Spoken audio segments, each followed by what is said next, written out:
The decision, when I say decision, if you're looking at somebody that you're sizing up, or if you're looking at somebody to go into business with, or if you're looking at a big investments you got to make, what is the decision-making process there? Do you call, first you do your own research, you take this much time, you call an advisor, is there a system you follow? It's pretty simple for me. It's do you understand the business? Is it a business that you can help in some form or fashion? What are the barriers of entry to that business? And then the entrepreneurs themselves, the company itself, right? Do they have a culture that you believe is sustainable? Are these leaders people that you believe in? Are they people that are obsessives? And in turn, have they created a culture of obsessiveness? So I tend to look at those 4 factors, and that's it. That's big right there, by the way. I don't know if you guys caught that right there. That's pretty massive right there. Earlier you said, I'm probably not going to get this right, a 16-year-old, a 13 or 11-year-old? Yeah, 13. 16, 13, 2, and 1 that's a month. 1 that's a month, by the way, right? 1 that's a month. All girls. All girls, 444. So 16 means you're in your 5th, 6th year having a baby? Yeah. Is it something like that, right? Give or take. What was the conversation like with your wife to say, listen, this is the schedule? Because, look, you know, some entrepreneurs, they're coming home at night and late, oh, my gosh, my wife is upset because I came home at 11:30. Yeah. Oh, my goodness, what a sacrifice I'm making. You know, this life's, you know, I don't know if I can do this. Sure. You're on the road 9 months out of the year. If you especially played the Olympics, you won 2 gold medals, so you're doing that on the off season and you're trying to get that part going and training for doing your camps. What is the conversation like with your wife and kids to say, listen, this is what I'm doing? How did that conversation go? Well, with the kids, it's different. So, like, the communication with our children is that, you know, Pops is working hard. This is the level of attention to detail you need to have in everything you do. So it's setting the example. Same thing with my wife. My wife's a stay-at-home wife. It's the hardest job, man.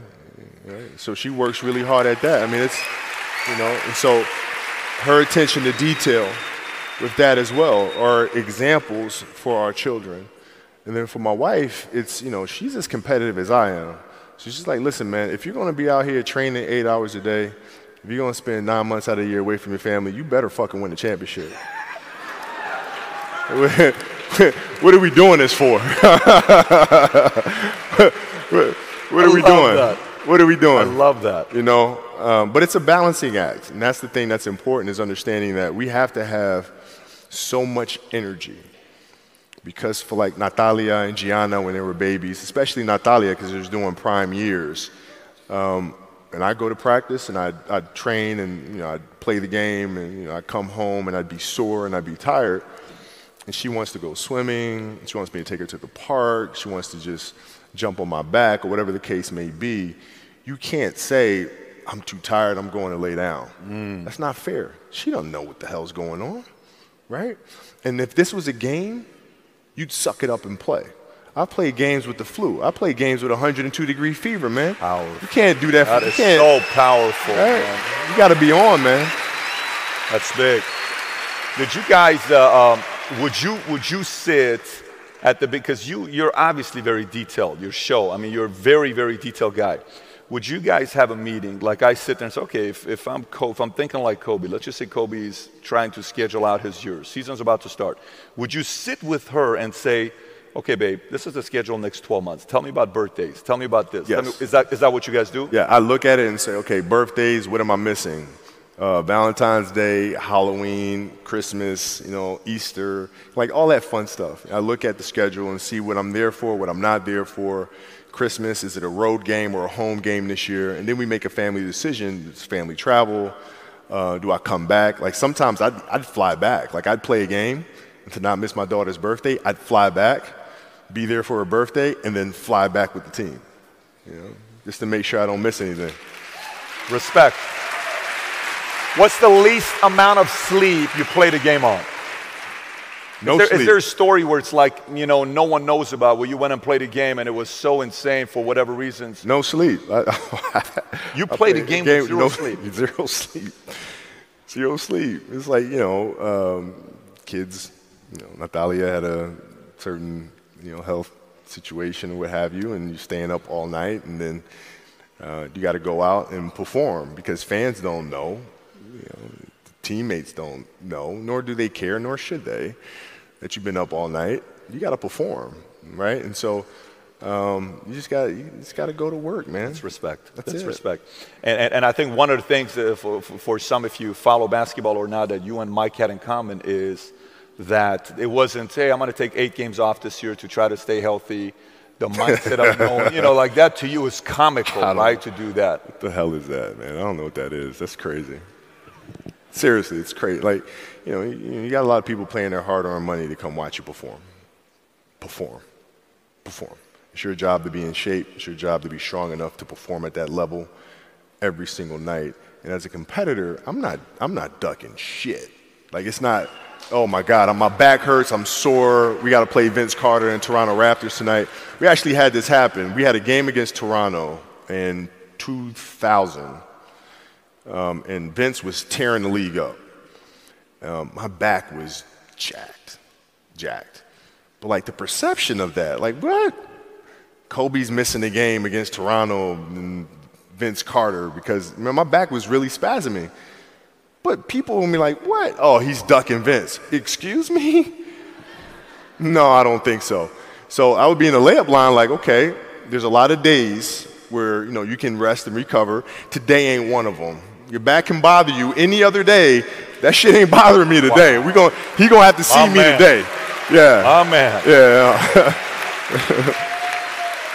He was another one that came in. You thought for sure, he was going to be one of the, in a whole different league when he came in. Obviously, he just I don't know what his vertical leap is, 46, 47. It's out of this world what he does. The best dunker I've ever seen. Insanity is, Vinsanity is why they call him that. So crazy. You're an alpha. You have a very strong personality, extremely strong personality. And then you got a team with Shaq, and then you got a team with Phil Jackson, and you guys are all working together. How was it taking coaching from an alpha and you're an alpha? And was there a progression of you finally understanding him or him understanding you? What did that look like, the relation between you and Phil? No, at first it was rocky, but I didn't understand it was rocky. And let me elaborate. I was extremely naive. And with Phil and his genius, his responsibility was to get the team to a place to win titles. It wasn't to appease one player. It wasn't to look out for this player. It was to get the collective whole to win a championship. So he would do whatever it took to make sure that happened. He would see the friction between myself and Shaquille and say, okay, how can I use that? All right, I know Kobe has a passion to play, so come hell or high water, doesn't matter what's going on in his personal life, doesn't matter what's happening here with the team, he's going to show up and perform no matter what. Shaq is more emotional. If something's going on, he won't. So therefore, I got to figure out how to create a wedge between myself and Kobe because then that brings me closer to Shaquille. And then that helps me better manage Shaq. So that was his ability to manage the team, which was absolutely brilliant. I used to tell him all the time, I said, Phil, look, I know what you're doing, bro. Like, don't insult my intelligence. I know you're being a dick to me on purpose. Like, just, tell me. No? Okay, you're going to stay with it? All right, cool. All right. How's your relationship till today? I mean, you guys won 5 It's like a father figure. Really? Yeah, it feels like a father figure, man. So when you were hearing all the experts saying what they were saying, commentators saying what they were saying about Phil, how were you taking that when they were saying what they were saying about him when he was at the Knicks? I thought it was funny. I told Phil, I said, Phil, this is all just karma for writing literally 3 books about me. This is your karma. You told him that? I did tell him that. It was just all in good fun. But I was upset because people don't understand him. And he is a genius in every sense of the word. And how he sees the game, how he sees the spirituality of the game. And people don't understand that. And worse than that, they're intimidated by that. And even worse, they try to discredit that because they do not have the level of passion and obsessiveness to get to that level. So they figure the best thing to do is to tear that level down. That's fucked up. I'm with you. They're 100%, by the way.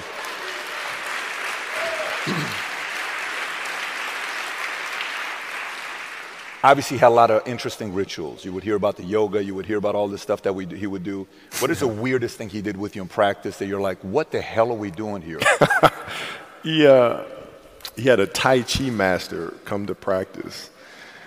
And we walk out there, and the Tai Chi master standing in center court and tells us to take our shoes off. And I'm pissed because I'm ready to play basketball. And he's standing up there and says everybody closes their eyes and stuff, and he does stuff like monk gazing at moon, and talks about the fingertips and barely touching and the spirituality of all that. And I'm peeking around like, is everybody doing this shit? Like, what the hell's going on? And there, and big ass Phil's there doing it himself. He's like, he's doing this whole, doing all this stuff, And I'm like, damn, okay, I'm gonna try it. But honestly, I bought into it. I bought into the meditation. I bought into the deeper connection that exists within the game. And so when you watch our teams, or you watch any of Phil's teams, or Chicago teams, Game 6 against Utah, you watch our games, Game 7 against Boston, we were never rattled, ever, because we're always in the moment, always in the present, always extremely calm, always looking at the reality of the situation and not letting our emotions cloud our execution. And that comes from being in that meditative state that he would teach and preach from day one. Would he take you back? Would he take you back and say you had a terrible game and it was, the season prior? Would he take you back and say, we're going to watch this game. It was the worst loss we had. It was absolutely embarrassing for you to kind of see what things you did to improve. Was he that kind of No. It was more about fundamentals and improving the game. Move on. He was very hands-off, right? In the sense of he allowed players to develop. He would allow you to find your truth and then go after it. And he was there to simply guide you along that journey, which I actually learned from him, and that's how I parent. And that's how I coach my daughter's team now. So that's why I say he's a father figure, because I've learned so much from him as a coach that I take as a father, as a husband, and as a coach myself. But he was very observant. Was he a better one-on-one or one-on-few? Like one-on-one versus one-on-12? Like if I'm having a team meeting and I'm talking to guys to rally them or calm them down or it's okay strategy, or was he very good one-on-one, just you and him, closed doors? Yes, great conversationalist, but hated confrontation. He hated confrontation. Direct confrontation is not his thing. Doesn't do it. Never did well with it. It had a lot to do with how he grew up and his brother, his siblings, and father, and so forth and so on. Hates direct confrontation, and he knew that about himself. So that's why a lot of his challenges were indirect.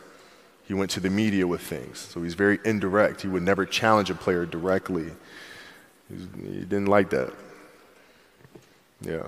He said one time you guys had a meeting and he sat you down and Shaq down and he says, listen, I know you guys think you're alpha. I'm a bigger alpha than the both of you guys. Did that ever take place? Not really. No, it was more like, he would say it in film sessions, not with me and Shaq. Like, he never sat me and Shaq down, like him, me, and Shaq. He never sat? No, God, no. You kidding? Why wouldn't he, though? Is it the confrontation? I'm sure it'd be a little terrifying for him. Got it.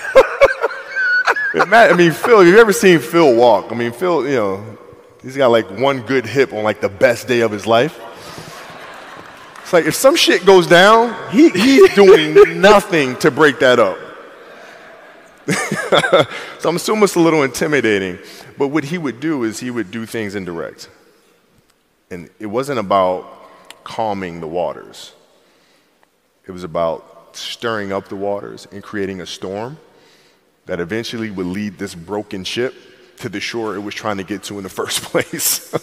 So was he constantly instigating and steering in his own way? That's what he was doing, man. So, like, if you ever seen the movie Moana, if anybody has kids here, I'm sure you've seen Moana. Right? When she goes out and all of a sudden there's a storm and she loses her mind, thinks everything is lost, and all of a sudden she wakes up and she's right where she was supposed to be, that's Phil. Wow, that's a great example. Great example. So we're coming on to the last 15 minutes. I got a list of questions that I'm not going to get to, but I do want to ask a couple of these. is you're playing against the Golden State Warriors. Score is 107-109. You guys are close to getting into the playoffs. You know exactly what happens in the game. You go up, you're about to take your shot, and then all of a sudden, boom, Achilles happens, right? Friend of mine, Nima, he is here just to listen to you. He played ball. And he told me, he says, Patrick, I don't think you understand. He says, when I tore my Achilles in high school, he says, 4 friends of mine dragged me to my hospital. I was crying from there straight to the hospital. He says, I have no clue how the hell this guy did it. He went and hit the free throws, and then you walked off the stage, and then you got the surgery done. Yeah. How the hell do you tolerate that kind of pain? You know, I use this. I tell this example, and I think this is the best way to explain it. You know, you have a hamstring injury. You pull your hamstring really, really badly. You can barely walk, right? Let alone play anything, soccer, basketball, volleyball, whatever it is. Can't do anything. Doctor tells you go home, sit up on the couch, rest your hammy, right? Stay off of it. Don't get up. No sudden movements. You're at home, all of a sudden a fire breaks out in the home, right? Your kids are upstairs, you know, wife is wherever she may be, you know, shit's going down, right? I'm willing to bet that you're going to forget about your hamstring, you're going to sprint upstairs, you're going to grab your kids, you'll make sure your wife's good, you're getting out of that house, right?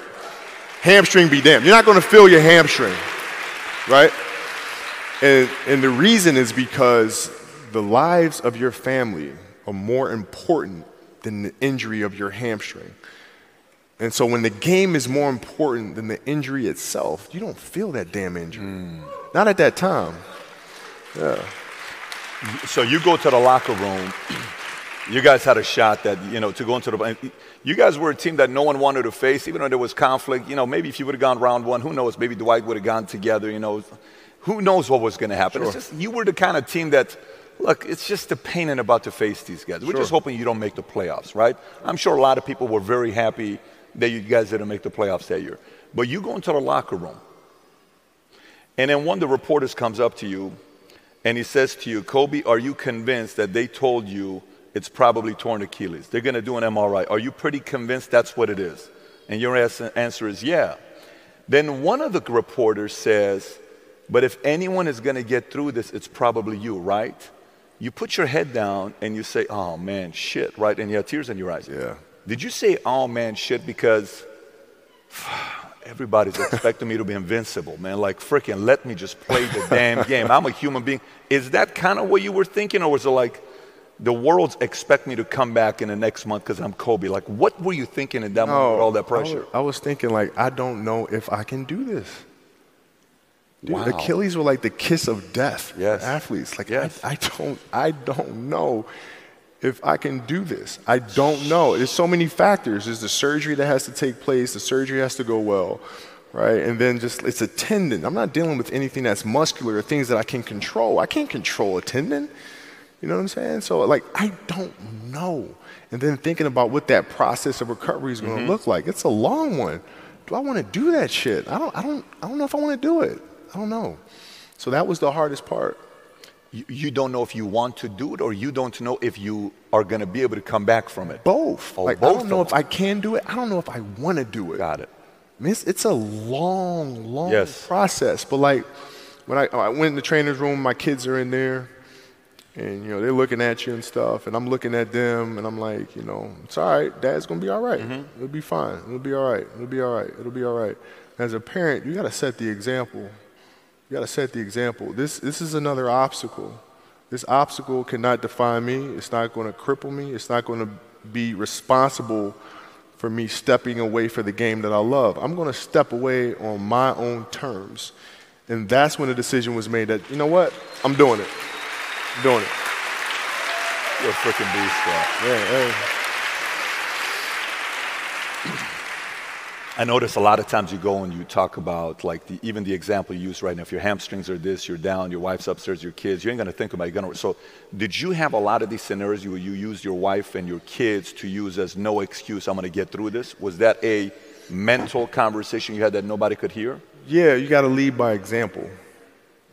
As parents, you got to lead by example. If you want your kids to do whatever it is they want to accomplish in life, you have to show them. You can't. You got to show them. And that's what I tried to do.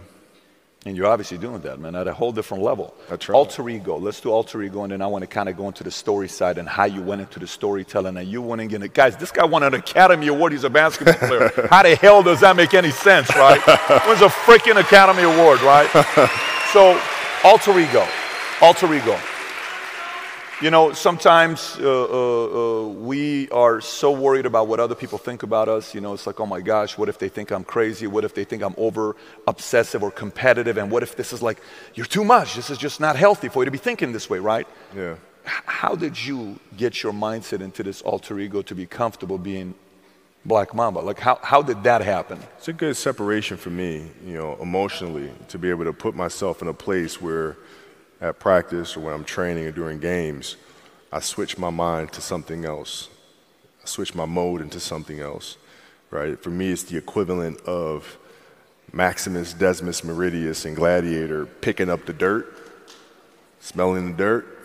It's go time, right? So that was my mental switch. It was like an actor getting ready for a film. You got to put yourself in that cage. When you're in that cage, you are that character. And then when you leave there, it's something completely different. But when I'm in that cage, bro, don't fucking touch me. Don't talk to me. Just leave me alone. There used to be certain games, like, for like certain key games. I don't think I've ever said this before. This kind of makes me seem very psychotic, but whatever. I used to play the Halloween theme song over and over and over in my headphones. Pre-game. Seriously? Seriously. And it was important that it was Michael Myers because the mask itself was void of emotion. Void of emotion. It has nothing to do with pressure, it has nothing to do with hype, has nothing to do with camaraderie. It's stone cold killer. And I would listen to that song over and over and over again. That's when you know you better run because that's what a lot of people did. Yeah, it's like coming out. You know, it's going to be a tough night. Story. Yeah. So, Kobe, you've probably made, in this 50-minute conversation, I don't know, 12 metaphors. So typically people that make metaphors, they're storytellers. To them, everything has to paint a picture. And from the day one, you're talking about you were very curious, right? So when you finished the last game you had, and I'll never forget, we were having a training, by the way, in Dallas, and we finished it. This was 3 years ago. And my sister and I get home. It's 12:30. I was hoping I could catch the game. It's your last game. You're playing Utah. Yeah. And I'm standing up the entire time. I'm getting the last 4 minutes, which is the best freaking 4 minutes. And I see you, Shaq, saying, go for 50. And then you're just going. And you're not hitting easy shots. These are not easy shots. Right. You hit your last shot. You scored 6. Guys, nobody has ever had a 60-point game to retire with. Like, that has never happened. Like, it's insane for this to happen. You hit your 60-point. I got to say this. My sister's in the room. Kobe, I got tears coming down and watching you when this happens because 20 years I've been following this guy. And I relate to you because in the insurance world, I take a lot of your similarity. You may be in a completely different world. I'm looking at the world here, and it's just like, seeing this guy, he's so freaking determined to say, I came and gave everything I had, and I'm going to give it till the last freaking second. That's what you did. But then you leave, and you're like, no, it's good. I'm cool. You tell your story. You give your message. Everybody's flipping out. You're like, no, Kobe's going to come back. No. Kobe, and then you go into your storytelling, all this stuff. How did that disconnect and going into that go? And you're still helping out a lot of players. You're always advising Laker. You know, Jeannie calls you. Anybody calls you, you're helping out, no problem. Sure. But how did that adjustment go from there to all of a sudden, man, I got to go tell stories? Yeah. How did that happen? Because I love it. So, you know, it started for me again in high school when I started learning about storytelling, writing, how to structure a story, how to thread together a narrative that has a bigger message, how to create compelling characters, how to take some of the emotions from my own journey and instill them into characters that inspire or teach the next generation. Therefore, they can avoid some of the pitfalls and landmines that I had to go through. Right? That's something I'm extremely passionate about. So I loved it. So it wasn't a matter of, man, I gotta put this aside. I gotta move on to something else. I was excited. So, man, I can't wait to get started. I can't wait to move on and do something else. And everybody kept saying, man, like, my wife asked me one time, we were filling out a form for school, and it said, all right, father, occupation. And she's like, what am I supposed to put down? You know, I don't know, storyteller. You want me to write storyteller on your kid's form? Wow. He goes, yeah, I guess. I mean, that's what I'm doing. She goes, dude, really? I said, all right, fine, just put producer. I don't know, right? But during that year, everybody kept coming up to me and saying, okay, you're going to have stages of grief when you retire. You're going to go into a state of depression when you retire. And those are all normal and all this other stuff. And I'm like, dude, I'm fine. Yes, of course you would say that. I said that too. I'm like, dude, fuck, man. And so after a while, I just started listening, like, oh, yeah.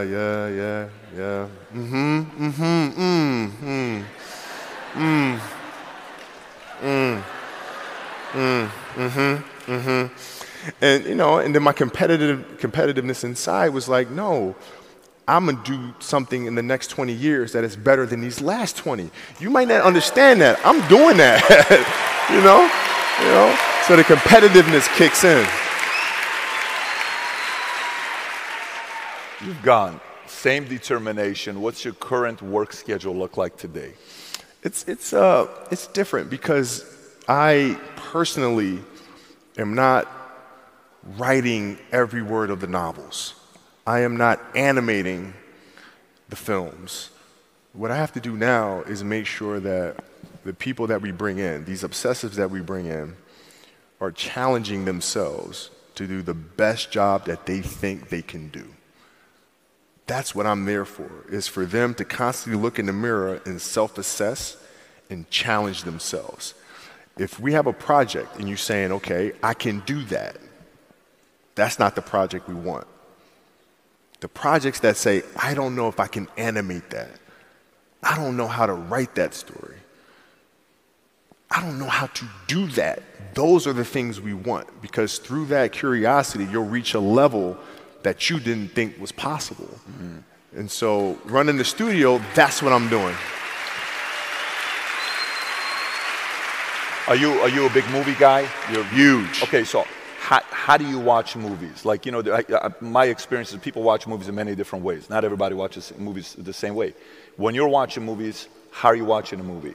I watch them multiple times, and I wear different hats every time. So the first time I watch it just as a fan for pure entertainment value. Then I watch it from the director's lens and see why he made some of the decisions, or she made some of the decisions that she made for the film. Mm-hmm. And then I look at the lighting. You know, lighting? Oh, yeah. Lighting's extremely important. Of course. Oh, yeah. Then I listen to the music. And then you can challenge yourself by really understanding the director's point of view if you watch a film without music and without sound. Then you can actually see the film for what it is. So I watch it at different stages. I mean, obviously, Academy Awards that you won, the gentleman you hired for the sound, wasn't it John? John Williams. John Williams, did the music, right? And John Williams is like the GOAT in his world. Bro, he's the modern day Beethoven. Yeah. And this guy's composed any song right now that you can remember from a film, he's done. Superman theme, did that. Indiana Jones, did that. Jaws, did that. Harry Potter, did that. The Olympics theme, did that too. I mean, the list goes on and on and on and on. And, you know, he's like 85 years old. That's crazy. Yeah, man. That's crazy. Yeah, That's he's doing the new Star Wars film now. Oh, Star Wars too, that part. He did that one too. Yeah. So when you say recruiting and putting your team together with your projects today, who are you recruiting? Like, you know, if you're putting a basketball team together, you need a GM, president, you know, trainers, all this stuff, assistant, good coach. What do you need right now when you put like, for example, right now, I'm building out an animation house, right? So you got to start with the head of the snake. You got to look at the person that's better understands the type of animation that you want to create.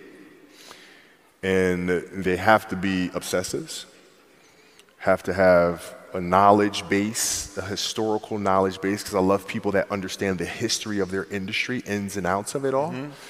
And then you bring that person into the picture, and then you allow them to do what you brought them in to do. So you leave them alone, kind of like Phil left you guys alone to do. I'm not going to hire you to tell you how to do your job. Got it. So recruiting. Obviously, in the league, you were known as a great recruiter. So what is your recruiting approach? So if you're sitting down with me, I'm somebody you really want me on the team. What's your approach to recruit me? You want first place, come play with me. You want second place, go somewhere else.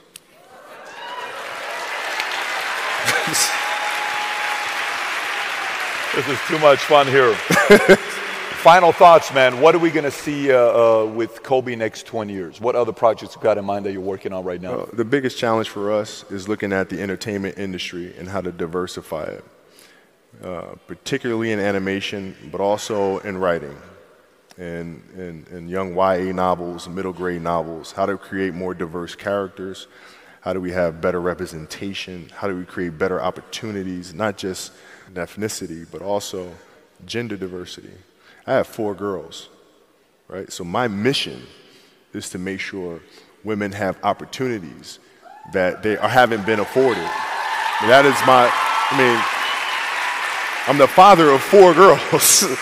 So that is my next obsession, is how do we lead that charge from the front? How do we take an animation industry that lacks in diversity, substantially lacks in diversity? How do we take some of those old animation techniques and teach a whole new generation of animators to come in and create films that inspire the world? And we're getting after it. I think everybody knows crystal clear Kobe's going to get whatever Kobe wants. That's crystal clear, man. Brother, appreciate you for coming out, man. Truly, this has been a blast. Make some noise. Kobe Bryant. Thank you. I got a gift for you, man. I want to give you a gift. Hang tight. Let me give you this gift. All right. Let me give you this gift. You have it. So first one I'm going to give you is this. This is something that you represent, and we have to go get your size. And it's just saying that post-game, you are now an entrepreneur. So we're giving you a shirt that says, I'm an entrepreneur. Word. Okay, that's yours. Word. Okay? Word. And next one, Word. You said script. So we went and got a Star Wars Force Awakens script signed by J.J. Abrams, brother, because oh, man. That's amazing. I hope you enjoyed it. Thank you. I hope you enjoyed it. Thank you. Thank you for coming on, man. Thank you, man. Thank you for coming on. It's been a blast. Thank you. Everybody make those. Kobe Bryant. Thank you. I love it. Love, man. Love.